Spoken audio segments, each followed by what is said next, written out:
On July 22, 1991, the quiet streets of Milwaukee were shattered by a police call that would expose a nightmare hidden behind a plain, unassuming door, Jeffrey Dahmer's apartment, a scene of horror that would forever scar a city and redefine the limits of human depravity. Born on May 21, 1960 in West Allis, Wisconsin, Dahmer grew up in a seemingly ordinary middle-class family. His early years were marked by a restless imagination and a fascination with dead animals, a curiosity that soon turned from harmless collection to a darker obsession. By the time he graduated high school in 1978, the boy who once kept skinned frogs in jars was already plotting a path that would lead him far beyond the boundaries of conventional morality. After a brief stint in the Army, a discharge for alcohol abuse, and a series of odd jobs, Dahmer moved into a rundown apartment building at 924 North Clyde Street in 1978. It was here, in the cramped third-floor unit, that his first murder took place. In November of that year, he lured 18-year-old Stephen Pope, an acquaintance from a local bar, into his apartment, offered him a drink, and then, in a moment that would set the pattern for the next 13 years, bludgeoned him to death with a dumbbell. The body was later dismembered and the remains were flushed down the toilet. Over the following decade, Dahmer's methods grew more calculated and his appetites more grotesque. He preyed on vulnerable young men, often African American or Asian, many of them hitchhikers or runaways, using promises of money, alcohol, or a place to sleep. Once inside his apartment, the ritual began: a glass of bourbon, a moment of conversation, then a swift strike to the back of the head with a heavy object. The victim's lifeblood would soak the carpet, and the killing would be followed by a chilling sequence of necrophilia, dismemberment, and in later years, the preservation of body parts as macabre trophies. Dahmer kept skulls, genitals, and even a bathtub filled with a chemical solution designed to dissolve flesh, all in a desperate attempt to create a twisted version of companionship. The first crack in his secret came in 1991, when a 14-year-old runaway named Conrad Simmons escaped Dahmer's grasp after being drugged.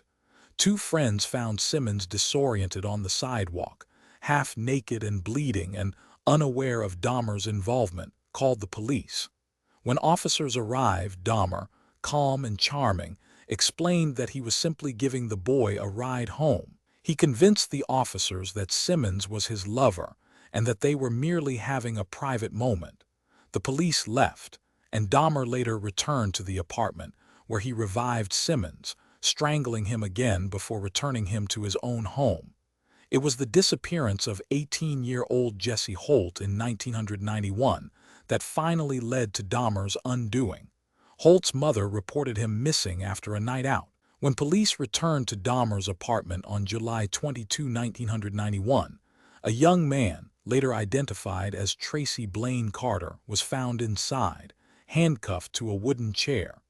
The police, alarmed by the sight of a man bound in the presence of a large plastic container filled with a clear, foul-smelling liquid, forced Dahmer to open the freezer.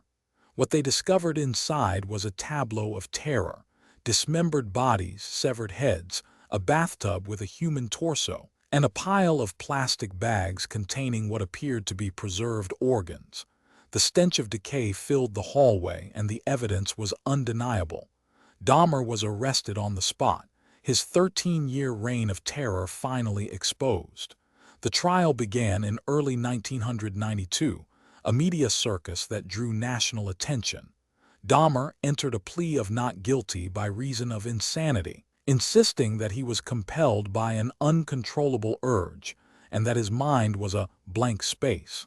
Psychiatric evaluations painted a complex picture.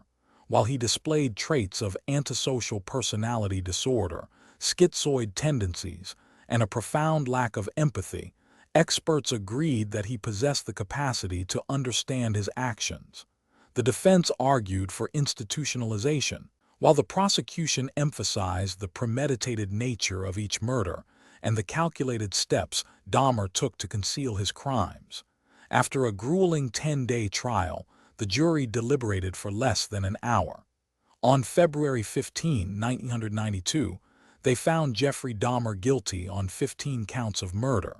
The judge sentenced him to 15 consecutive life terms without the possibility of parole, effectively ensuring he would spend the remainder of his days behind steel bars.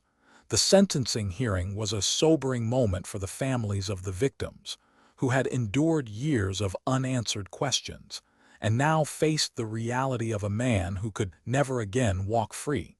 Life in prison was a far cry from the anonymity of his Milwaukee apartment. Dahmer was placed in the medium-security Columbia Correctional Institution, where he was kept under constant supervision. He was isolated from other inmates, a precaution that reflected the fear and revulsion he inspired.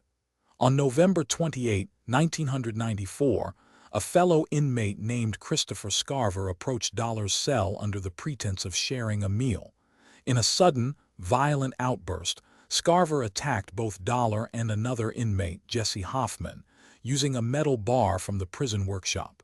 Dahmer suffered fatal injuries. He was declared dead shortly after. The aftermath of Dahmer's crimes rippled through the nation, igniting debates about mental health, the treatment of marginalized communities, and the failures of law enforcement. Subscribe to The Verdict for more stories like this.